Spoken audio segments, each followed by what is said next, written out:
මේ තියෙන ගම්පහ කළු පාලම මේ වෙනකොට කියන්නේ නොවැම්බර් 29. අද උදේ 10 වගේ වෙනකොට සම්පූර්ණයෙන්ම කළු පාලම ළඟටම වතුර ඇවිල්ලා තියෙන්නේ.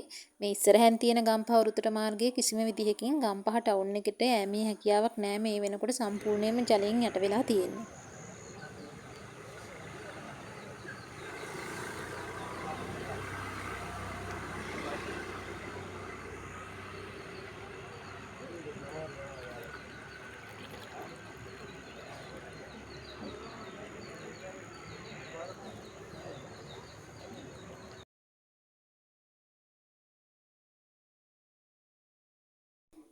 මේ ගම්පහ වෘතට පාර සම්පූර්ණයෙන්ම යට වෙලා තියෙන්නේ. ඊයේ වතුර තිබුණටත් වැඩිය අද ගොඩක් වතුර වැඩි. කිසිම වාහනයකට මෙතනින් යන්න බෑ. ගම්පහ ටවුන් එක සම්පූර්ණයෙන්ම යට වෙලා යන්න පුළුවන් පාරවල් ඔක්කොමත් මේ වෙනකොට යට වෙලා තියෙන්නේ. යක්කල හරහා විතරයි ඊයේ උදේ වෙනකොට එන්න පුළුවන්කම තිබ්බේ. හැබැයි අද වෙනකොට යක්කල හරහාවත් ගම්පහ ටවුන් එකට යෑමේ හැකියාවක් නැහැ. සම්පූර්ණයෙන්ම යට වෙලා තමයි තියෙන්නේ.